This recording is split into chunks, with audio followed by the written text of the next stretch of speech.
I think it's important that Gary and I have this conversation because he's deeply confused on the question of Civil War beards. We're talking about among Civil War figures. Yes, of course. Okay. So I'll let you say something that I'll disagree with.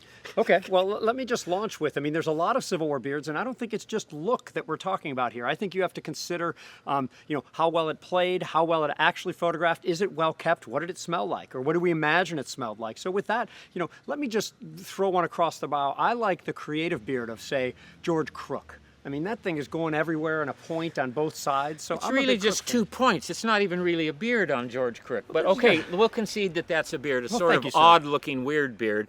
I'll put forward as my first candidate a husky fellow from Georgia, Lafayette McLaws, who has a stupendously luxuriant terraced beard that comes off his big moon face with a mass of hair around it and cascades down toward about the middle button on his uniform. I mean, but do you really want to be that guy? This thing it's huge, it's there. I think that's mostly what it is. Maybe it cascades a little bit, but I don't know if that's intentional. And I wonder if he powdered it, because I'm really concerned about what might get stuck in there or what's living in there, too. I don't have any, I've never thought about whether he powdered it or not. I wondered whether he had a neck brace that would let him stand up straight with that beard, but I can't say yes or no on that one either.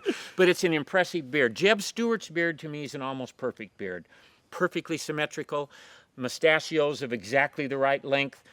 That's a beard. That is a good Civil War, a better than good Civil War beard. There are many kinds of beards. They might tell us something about the personality. The punctilious little facial hair that George B. McClellan has, for example. Perfectly Yes, it's just groomed, him. perfectly groomed. Just the little more than a hint of a beard, because he probably imagined that he was so handsome that you wouldn't want to cover up too much of that wonderful face with a whole beard, but just enough beard to make him look.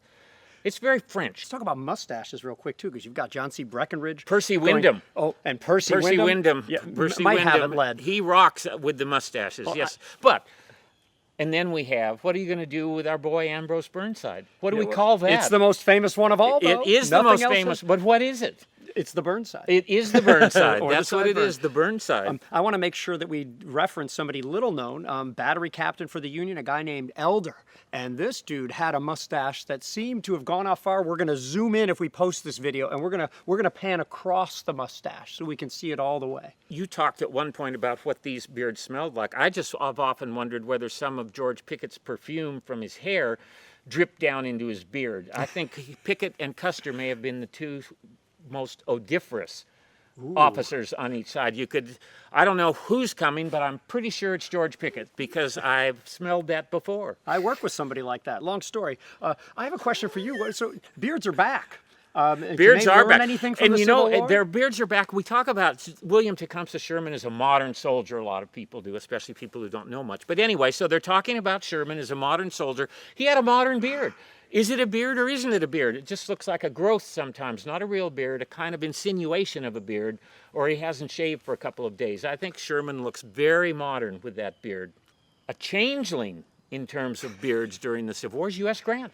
U.S. Grant in '62 had a very long beard, really long beard, and as he went up, he ended up with a very tightly cropped... General of the Army. It is beautiful. General-in-Chief does not have the big cascading beard that he did in Tennessee in 1862. It's like the country millennial now who has to go for a job interview, and suddenly you see this beautiful beard come out of the former beard. Why did Lee grow a beard? Why would he grow a beard? He didn't have a beard when he took over Virginia State Forces in 1861. And what a handsome face he had underneath that beard in that famous picture where he's with one of his I sons. think his hair was thinning, and it was a compensatory move on his part. That is my own theory, but I think he had a comb over. Well, Gary, you've been in a lot of difficult situations in your career, but I think you might have just tipped the balance toward the most difficult thing you'll have to deal with. I want to kind of close with one thing, and that is that I have had numerous iterations of facial hair over the years, and if I can do a little editing here, like this one, and this one, and this one, and this one, and I regret all of them except the sort of handlebar mustache. What's been your experience? My experience has been that much as I wanted to grow either a mustache or a beard, they were so pathetic that I just gave up after about 10 days and thought, really just don't do that.